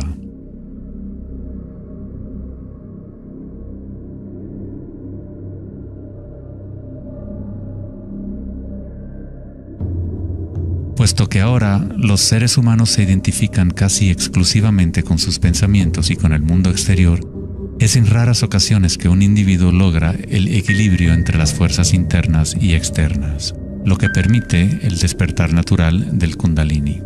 Para aquellos identificados solo con la ilusión, el Kundalini siempre seguirá siendo una metáfora, una idea en vez de una experiencia directa de la energía y la conciencia propias.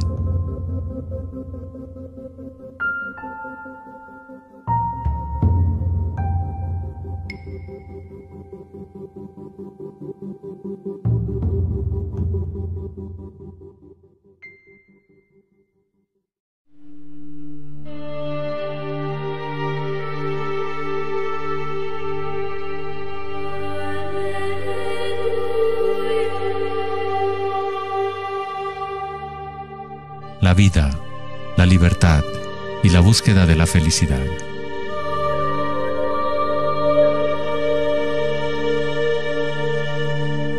Vivimos nuestras vidas buscando la felicidad allá afuera, como si fuera una mercancía. Nos hemos convertido en esclavos de nuestros propios deseos y anhelos. La felicidad no es algo que pueda ser perseguido o comprado como un traje barato. Esto es maya, ilusión, el juego interminable de la forma. En la tradición budista, samsara, o el ciclo interminable del sufrimiento, se perpetúa por el deseo de placer y la aversión al dolor. Freud se refirió a esto como el principio del placer. Todo lo que hacemos es un intento de crear placer, para obtener algo que deseamos o para evitar algo que no es deseable, que no queremos. Incluso un organismo simple como el paramecio hace esto. Esto se llama respuesta al estímulo. A diferencia de un paramecio, los humanos tenemos más posibilidades de elección. Somos libres para pensar, y ahí radica el problema. Es pensar en lo que deseamos, lo que se ha salido de control.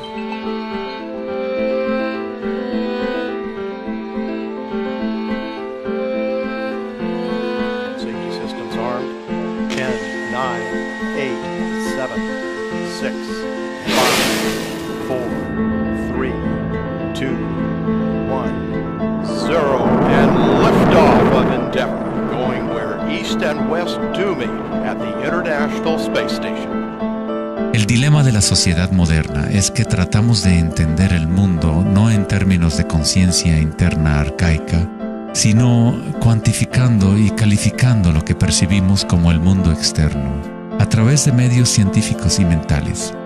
Pensar solo ha llevado a pensar más y a formular más preguntas. Anhelamos conocer el secreto que crea el mundo y orienta su camino, pero consideramos esta esencia como si estuviera fuera de nosotros, no como una cosa viviente e inherente a nuestra propia naturaleza. Fue el famoso psiquiatra Carl Jung quien dijo: aquel que mira hacia afuera sueña, aquel que mira hacia adentro despierta. No tiene nada de malo desear estar despierto, ser feliz. Lo que está mal es buscar la felicidad fuera cuando solo se puede encontrar en nuestro interior.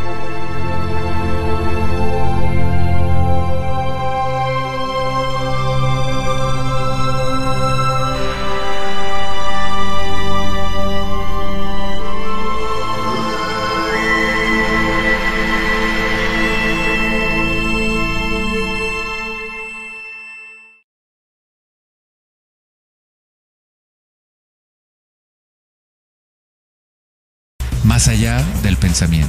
El 4 de agosto de 2010, en la conferencia Techonomy en Lake Tahoe, en California, Eric Schmidt, director ejecutivo de Google, mencionó una estadística asombrosa.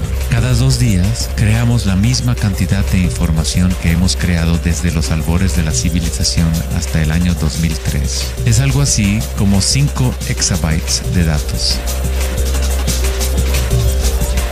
Nunca en la historia de la humanidad hemos usado tanto la mente y nunca había habido tanta confusión en el planeta.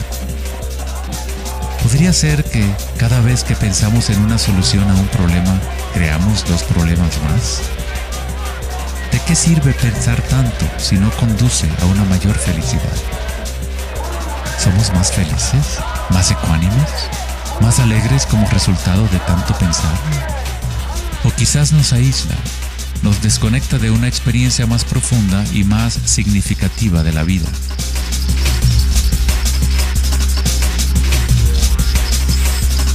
Pensar, actuar y hacer deben estar en equilibrio con el ser. Después de todo, somos seres humanos, no actos humanos.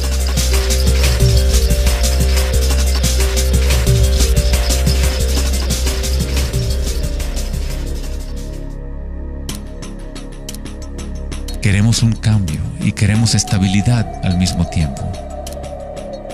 Nuestros corazones se han desconectado de la espiral de la vida, de la ley del cambio, mientras nuestras mentes pensantes nos conducen hacia la estabilidad, la seguridad y la pacificación de los sentidos. Con una fascinación morbosa, observamos asesinatos, tsunamis, terremotos y guerras. Constantemente tratamos de ocupar nuestra mente, llenándola de información. Programas de televisión transmitiendo de cada dispositivo imaginable, juegos y rompecabezas, mensajes de texto y todas las trivialidades posibles.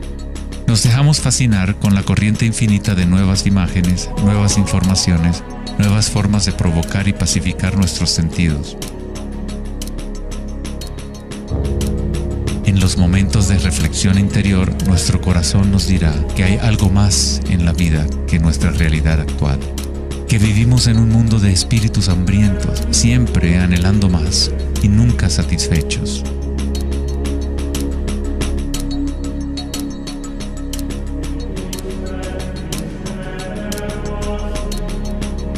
Hemos creado una vorágine de datos que vuelan alrededor del planeta para facilitar más pensamientos, más ideas sobre cómo arreglar el mundo, para solucionar los problemas que solo existen porque la mente los ha creado. Los pensamientos han creado todo el lío en el cual nos encontramos actualmente. Libramos guerras contra enfermedades, enemigos y problemas. La paradoja es que aquello que resistes, persiste. Cuanto más te resistes a algo, más se fortalece. Al igual que ejercitar un músculo, en realidad estás fortaleciendo aquello de lo cual justamente te quieres deshacer. Entonces, ¿cuál es la alternativa al pensamiento?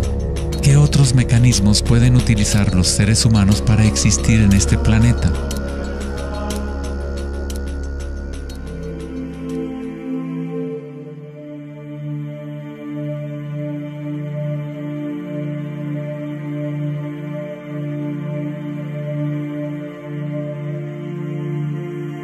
Mientras que la cultura occidental en los últimos siglos se ha centrado en la exploración de lo físico mediante el uso del pensamiento y el análisis, otras culturas antiguas han desarrollado tecnologías igualmente sofisticadas para explorar el espacio interior. Es la pérdida de nuestra conexión con nuestro mundo interior lo que ha creado un desequilibrio en nuestro planeta. El antiguo inquilino, ¿conócete a ti mismo?, ha sido reemplazado por el deseo de experimentar en el mundo externo de la forma. Responder a la pregunta ¿quién soy? No es simplemente una cuestión de describir lo que está en tu tarjeta de presentación. En el budismo, no eres el contenido de tu conciencia. No eres apenas una colección de pensamientos o ideas, porque detrás de los pensamientos está aquel que está siendo testigo de los pensamientos.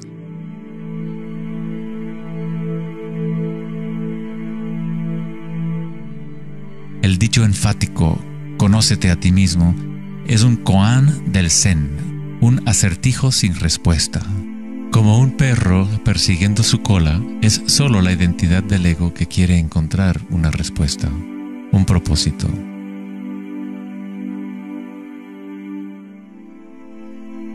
La verdad de lo que eres no necesita una respuesta, pues todas las preguntas fueron creadas por la mente egoica. No eres tu mente.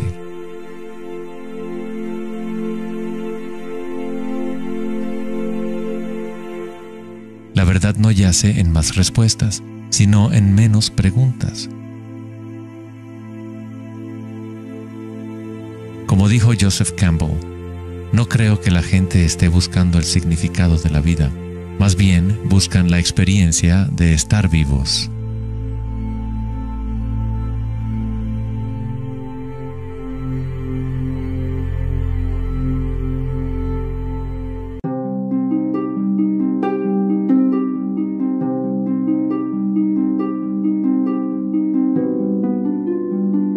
Cuando al Buda le preguntaron, ¿qué eres?, simplemente dijo, estoy despierto. ¿Qué quiere decir eso, estar despierto?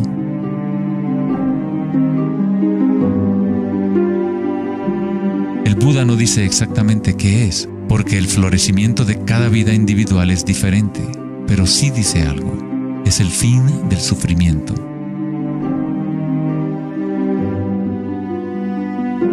Toda tradición religiosa importante tiene un nombre para el estado de estar despierto: cielo, nirvana o moksha. Una mente en calma es todo lo que hace falta para comprender la naturaleza de la corriente. Todo lo demás ocurrirá una vez que tu mente esté en calma. En esta quietud, las energías internas despiertan y funcionan sin esfuerzo de tu parte. Como dicen los taoístas, el chi sigue a la conciencia. Al permanecer en calma, uno empieza a escuchar la sabiduría de las plantas y los animales, los quietos susurros de los sueños y se aprende el sutil mecanismo por el cual los sueños se manifiestan en forma material. En el Tao Te Ching, este tipo de vida se llama Wei Wu Wei, hacer, no hacer. El Buda habló del camino intermedio como el sendero que conduce a la iluminación. Aristóteles escribió el justo medio, el punto medio entre dos extremos, como un sendero de belleza, sin demasiado esfuerzo ni tampoco muy poco. Yin y Yang en equilibrio perfecto.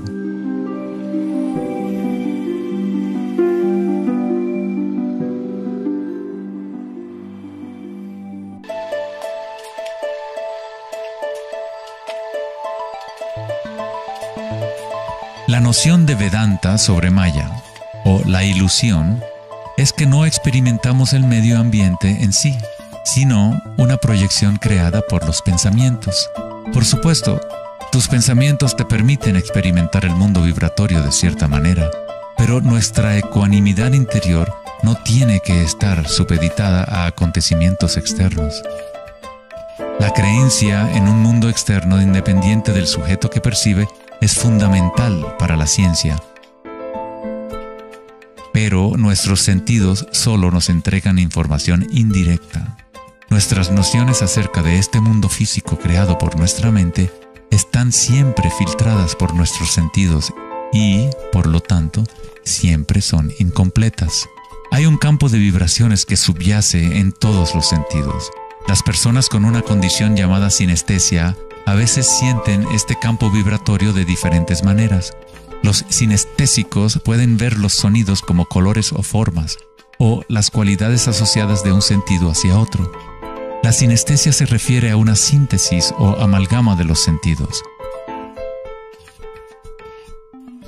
Los chakras y los sentidos son como un prisma que filtra una serie de vibraciones.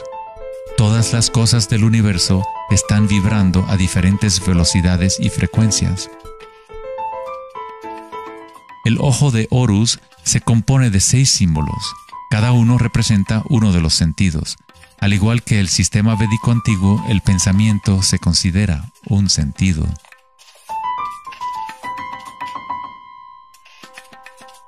Los pensamientos se perciben simultáneamente como sensaciones que se experimentan en el cuerpo. Surgen de la misma fuente vibratoria. El pensamiento es simplemente una herramienta, uno de los 6 sentidos. Pero lo hemos llevado a un estado tan elevado que nos identificamos con nuestros pensamientos. El hecho de que no identificamos el pensamiento como uno de los 6 sentidos es muy significativo. Estamos tan inmersos en nuestros pensamientos que al tratar de explicar el pensamiento como un sentido es como explicarle a un pez el agua. ¿Agua? ¿Qué agua?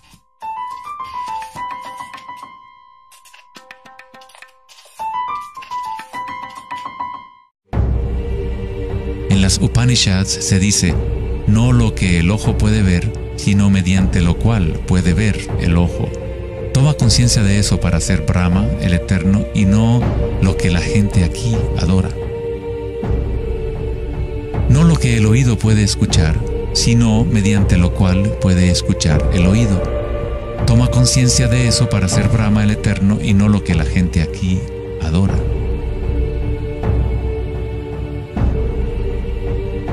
No lo que el habla puede iluminar, sino mediante lo cual el habla puede iluminarse.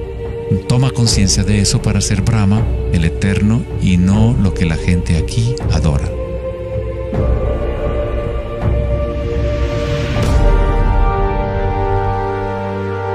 No lo que la mente puede pensar, sino por lo cual la mente puede pensar. Toma conciencia de eso para ser Brahma, el Eterno, y no lo que la gente aquí adora.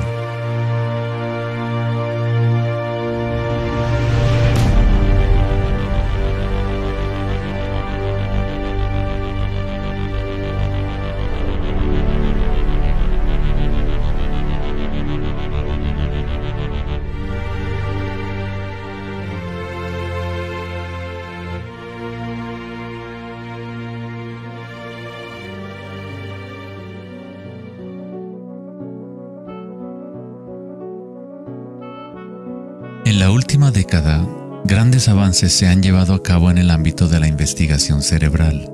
Los científicos han descubierto la neuroplasticidad, un término que expresa la idea de que el cableado físico del cerebro cambia según los pensamientos que se mueven a través de él. Como expresó el psicólogo canadiense Donald Hebb, las neuronas que se ponen en marcha al mismo tiempo se conectan entre sí. Las neuronas se conectan al máximo cuando una persona entra a un estado de atención ininterrumpida.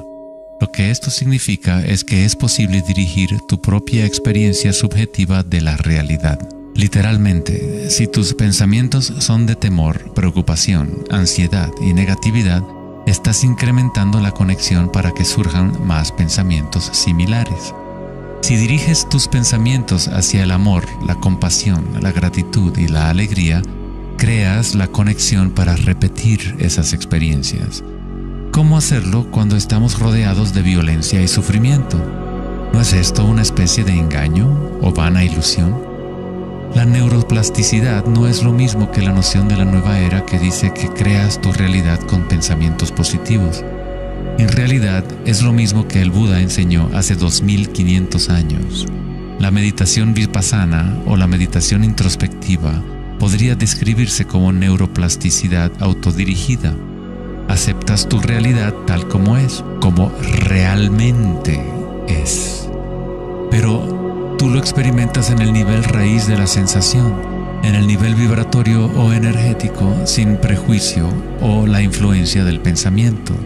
A través de una intención ininterrumpida en el nivel raíz de la conciencia, se crea la conexión para una percepción completamente diferente a la realidad.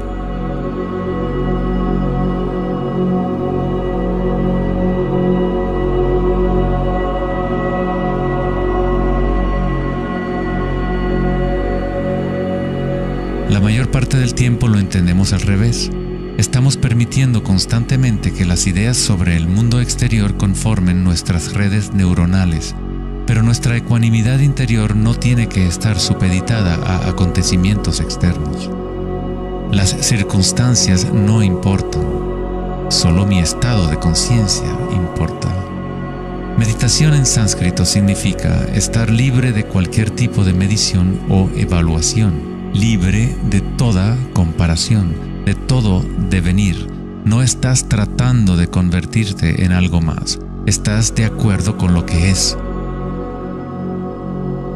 La forma de superar el sufrimiento del reino físico es aceptándolo por completo, decirle que sí a todo para que se convierta en parte tuya en vez de tú ser parte de eso.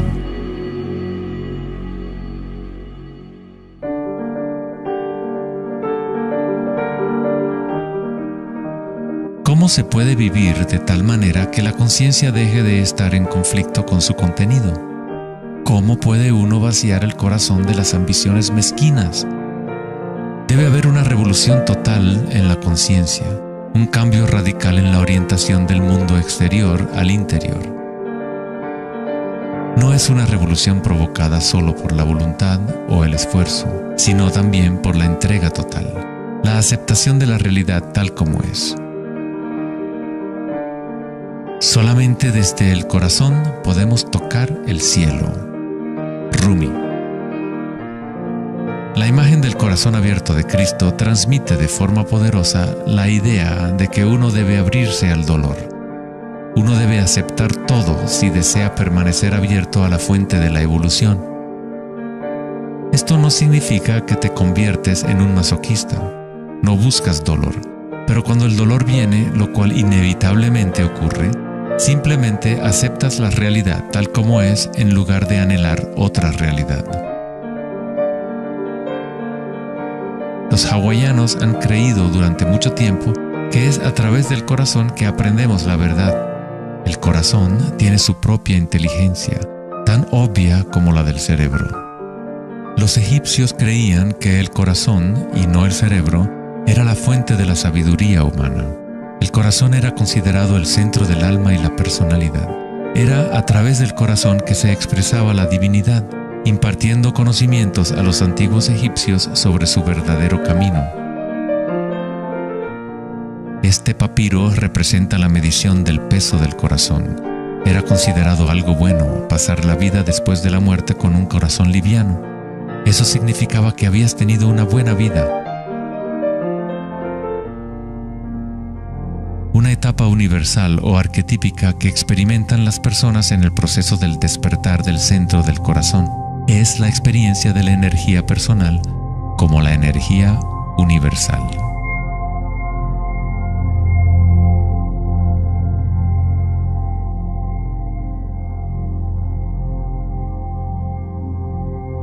Cuando te permites sentir este amor, ser este amor, cuando conectas tu mundo interior con el mundo exterior, entonces todo es uno. ¿Cómo podemos experimentar la música de las esferas?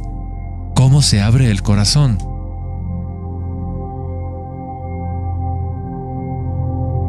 Sri Ramana Maharshi dijo: Dios habita en ti, como tú, y no tienes que hacer nada para ser consciente de Dios o de ti mismo. Ya es tu estado verdadero y natural. Solo abandona toda búsqueda, dirige tu atención hacia adentro y sacrifica tu mente al único ser irradiando en el corazón de tu propio ser. Para que esto sea tu experiencia que vives en el presente, el autoconocimiento es el único camino directo e inmediato.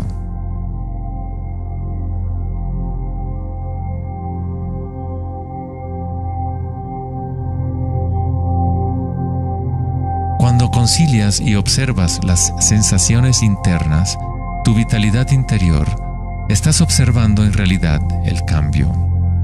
Esta fuerza del cambio es el surgimiento y la muerte que ocurren cuando la energía cambia de forma. El grado en que una persona ha evolucionado o alcanzado la iluminación es el grado en que uno ha adquirido la capacidad de adaptarse a cada momento o a transmutar la corriente de circunstancias humanas, siempre cambiantes, el dolor y el placer en gozo.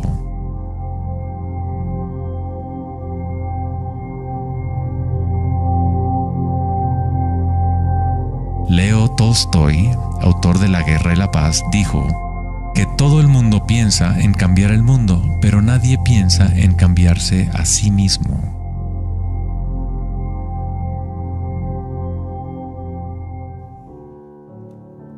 Darwin dijo que la característica más importante para la supervivencia de la especie no es la fuerza o la inteligencia, sino la capacidad de adaptación a los cambios.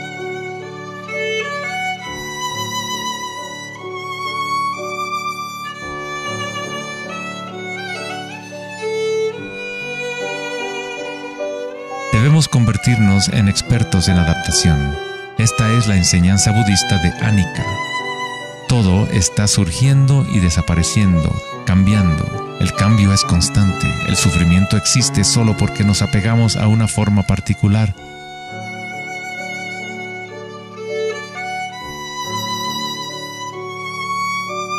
Cuando te conectas a la parte tuya que observa, con la comprensión de Anika, el gozo surge en el corazón.